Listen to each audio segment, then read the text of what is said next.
हरियाणा के बाद अब महाराष्ट्र विधानसभा चुनाव में भी हिमाचल में कांग्रेस द्वारा दी गई गारंटियों पर बवाल कट रहा है। कांग्रेस पूरे हुए वादों को गिनवा रही है और भाजपा अधूरी गारंटियों को लेकर हमलावर है। भाजपा अटैक पर अटैक कर रही है तो वहीं कांग्रेस का डिफेंसिव मोड ऑन है। मुख्यमंत्री सुखू महाराष्ट्र जाकर दावा कर रही हैं कि उनकी सरकार ने 5 गारंटियों को पूरा किया है और व्यवस्था परिवर्तन भी हो रहा है। वहीं भाजपा कांग्रेस के दावों पर चुटकी ले रही है। भाजपा की तरफ से ये दावा किया जा रहा है कि हिमाचल में आर्थिक इमरजेंसी के हालात हैं। 2 साल में न 2 रुपए किलो वाली गोबर खरीद की गारंटी पूरी हुई और न युवाओं को रोजगार मिला। याद ये भी दिलवाया जा रहा है कि वादा तो तय 300 यूनिट बिजली फ्री देने का भी था, लेकिन पहले से मिल रही 125 यूनिट भी बंद कर दी गई है।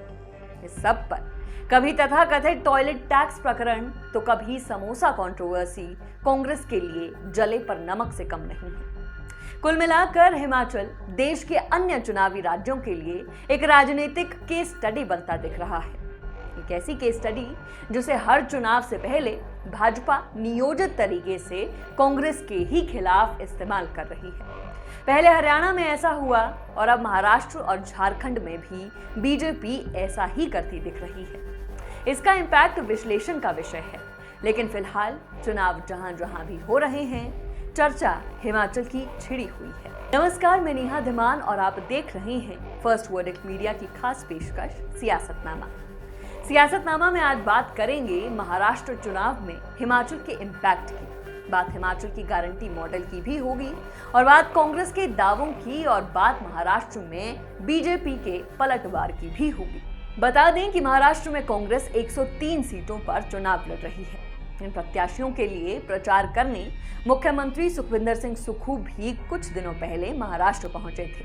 सीएम ने वहां 23 महीने के कार्यकाल में पूरे किए चुनावी वादे व उपलब्धियों को गिनाया। सीएम सुक्खू ने कहा कि हिमाचल सरकार ने मात्र 23 महीने के कार्यकाल में 10 में से 5 गारंटियों को पूरा किया है। मुख्यमंत्री ने यह भी कह दिया था कि 58 साल से ऊपर सभी को 1500 रुपए दिए जा रहे हैं, चाहे वो रिटायर्ड व्यक्ति ही क्यों ना हो, सभी को 1500 मिल रहे हैं। आप खुद ही सुन लीजिए क्या क्या बोल गए थे मुख्यमंत्री। देश का कोई भी ऐसा राज्य नहीं है 58 साल से ऊपर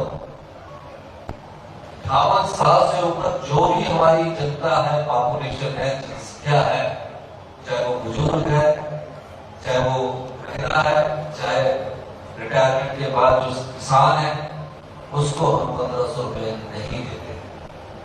58 साल से ऊपर हिमाचल प्रदेश की छोटी जनसंख्या 75 लाख के करीब हमारी जनसंख्या कम होनी शुरू हो चुकी है।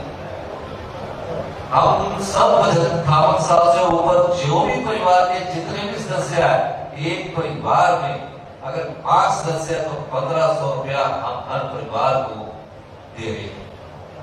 18 साल से ऊपर जब हमारी बेटी बढ़ जाती है उसको हम 1500 रुपया दे रहे हैं। इन तमाम बातों का जवाब और मुख्यमंत्री के दावों पर पलटवार हिमाचल में तो भाजपा ने किया ही, लेकिन अब महाराष्ट्र में जाकर भी हिमाचल भाजपा के नेता मोर्चा संभाल रहे हैं। आज बारी थी अनुराग ठाकुर की। आज अनुराग ने सरकार की हर दुखती रग पर हाथ रखा। जरा सुनिए क्या क्या बोले अनुराग ठाकुर। हिमाचल में 10 गारंटियां लेकर कांग्रेस आई थी। कांग्रेस ने कहा था हम 2 रुपए किलो गोबर खरीदेंगे। आज तक 2 लोगों से भी नहीं खरीदा, 2 साल हो गए। कांग्रेस ने कहा था हम 100 रुपए लीटर दूध खरीदेंगे।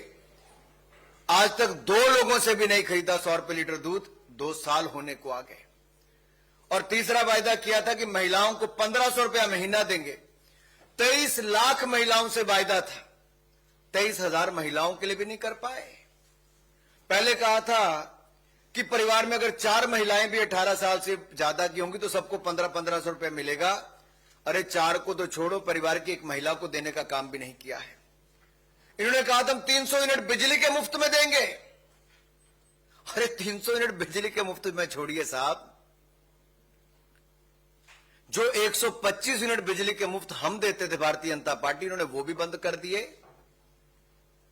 और बिजली पर पर्यावरण सेस लगा दिया, दूध का सेस, मिल्क सेस भी लगा दिया और बिजली के यूनिट का दाम भी बढ़ा दिया।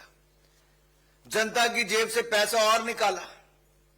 इन्होंने वैट लगा दिया, ज्यादा बढ़ा दिया पेट्रोल और डीजल पर, जनता को और महंगाई बढ़ाने का काम वहां पर किया। इन्होंने कहा था हम युवाओं को 5 लाख नौकरियां देंगे। साहब 5 लाख छोड़िए, 5,000 नौकरी नहीं कांग्रेस वहां पर दे पाई है। इन्होंने कहा था बागवानों को कि फलों की कीमत आप तय करेंगे। अरे फलों की कीमत क्या तय करनी थी? सेब के बगीचे वालों को अपने सेब बहाने पड़ गए नदी नालों में, और मंडियों में सेब की खरीद नहीं हुई, ऐसी हालत खड़ी कर दी।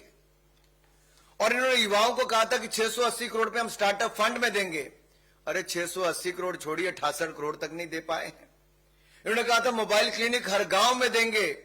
मोबाइल क्लिनिक हर गांव में क्या देना था? मुख्यमंत्री अपना इलाज कराने के लिए बाहर जाते हैं। अरे साथियों, एक नहीं अनेक ऐसे वायदे इन्होंने किए जो औंधे मुंह गिरे हैं। ये उतने ही फेल हुए इनके वायदे जितने कांग्रेस फेल हुई है। बता दें कि हरियाणा में हिमाचल की अधूरी गारंटियां कांग्रेस को भारी पड़ी थी। वहां कांग्रेस की हार के कई कारणों में से इसे भी एक माना जा रहा था। ऐसे में भाजपा महाराष्ट्र में भी एक सोची समझी स्ट्रैटेजी के तहत काम कर रही है और इन अधूरी गारंटियों को खूब बुनाया जा रहा है। भाजपा के आम नेता ही नहीं, खुद प्रधानमंत्री भी हिमाचल सरकार पर बरस रहे हैं। निसंदेह भाजपा हिमाचल सरकार की कमियों को उजागर कर वोट बटोरने की जद्दोजहद में है, मगर ये भी सच है कि बीज तो खुद कांग्रेस ने ही बोए हैं। खराब आर्थिक हालातों को बिना देखे बड़ी बड़ी गारंटियां देना और फिर खुद ही सत्ता में आने के बाद हिमाचल की खराब आर्थिक स्थिति को ढाल की तरह इस्तेमाल करना अब सरकार को अन्य चुनावी राज्यों में भारी पड़ रहा है।